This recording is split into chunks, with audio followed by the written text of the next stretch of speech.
Doctor या फिर भड़वा supreme court पहुंच जाता है तो उसकी याचिका के ऊपर तुरंत सुनवाई होती है। और अगर अनंत कोई गोस्वामी का आप कोई नाम ले रहे हैं, आस्थाना मुझे मालूम जैसा है। सीबीआई का चीफ बन सकता है या नहीं बन सकता है उसके ऊपर, या फिर राफेल के मामले के ऊपर, या फिर पेगासस के मामले पे, अभी थोड़ी देर के लिए पेगासस की अगर बात कर लें तो पेगासस मामले में सुप्रीम कोर्ट ने पूछा है क्या आपके पास कोई सबूत है। कपिल सिब्बल ने जवाब दिया कोर्ट के अंदर कि नहीं भाई, हमारे पास सबूत नहीं है, ये न्यूज़ रिपोर्ट है। इस न्यूज़ रिपोर्ट या ऐसी न्यूज़ रिपोर्ट के आधार पे फ्रांस में, अमेरिका में, यूके में, जर्मनी में केसेस चल रहे हैं, इंक्वायरीज बैठ रहे हैं, आपको भी इंक्वायरी करनी चाहिए। अब सोच के देखें, ऐसे अगर आप दलील रखेंगे जज के सामने, जज जो ले दे के नरेंद्र मोदी के जेब में बैठा हुआ है, क्या वो नरेंद्र मोदी के खिलाफ कोई फैसला दे सकता है?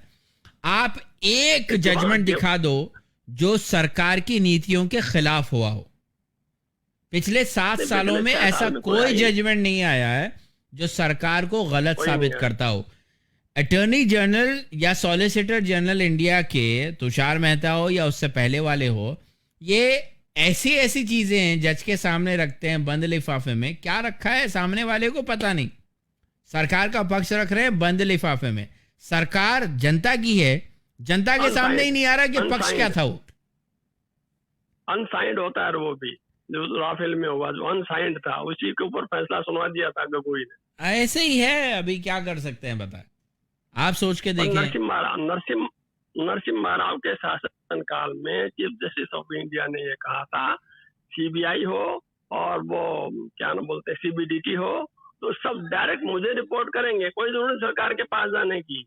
और ऐसा इस मामले में हुआ था जब वो कोल स्कैम का मामला हो जिसकी वजह से अश्विनी कुमार को जो कोयला मंत्री था उसको इस्तीफा देना पड़ा था, झाड़ पिलाई थी। ये तो थे चीफ जस्टिस ऑफ इंडिया, यही थे भाई, ऐसा नहीं है, तब भी थे। इसीलिए मैं कह रहा हूँ इंदिरा गांधी का हवाला तो दिया जाता है, लेकिन इंदिरा गांधी ने इमरजेंसी कॉन्स्टिट्यूशन लगाई थी, लेकिन यहाँ तो कोई कॉन्स्टिट्यूशन नाम की कोई चिड़िया नहीं बची। कोई पंडित जी, कॉन्स्टिट्यूशन की धज्जी उड़ाई जा रही है और हमारे सामने उड़ाई जा रही है, लेकिन जो सामने पर्दा दिखाया जाता है ना, अभी आप सीतारमन को देखें जिस तरह से वो राज्यसभा में ठहर के इमरजेंसी इमरजेंसी इमरजेंसी करके वो बोल रही थी, मुझे हंसी आ रही थी। भाई इमरजेंसी में क्या था, पहले समझाओ तो, इमरजेंसी क्या थी, किस लिए लगाई गई थी, क्या हुआ था, क्या नहीं हुआ, उसके ऊपर आज कोई चर्चा नहीं होती है। चलो अच्छी बात तो ये है कि इमरजेंसी के दौर में 1970 के उस दौर में पंडित जी बैलेट हुआ करता था। हालांकि 1979 में हनीफ इंजीनियर ने ईवीएम बना दी थी, फिर भी इस्तेमाल नहीं किया था। इंदिरा गांधी ने ईवीएम का इस्तेमाल नहीं किया था। 1979 में चुनाव हुआ था, 1979 में बना था। हाँ, चुनाव हुआ था, हारी भी थी, बुरे तरीके से हारी वो। हाँ, हारी भी थी और 2 साल के बाद में जीत के वापस भी आई थी। ये भी एक साल 3 साल लगे थे। 28 महीने मोरारजी भाई देसाई रहे और 8 तकरीबन 7 महीने चरण सिंह रहे प्राइम मिनिस्टर। उस वक्त में था, मैंने तो बहुत सारी चीजें बड़ी नजदीकी से देखी हैं।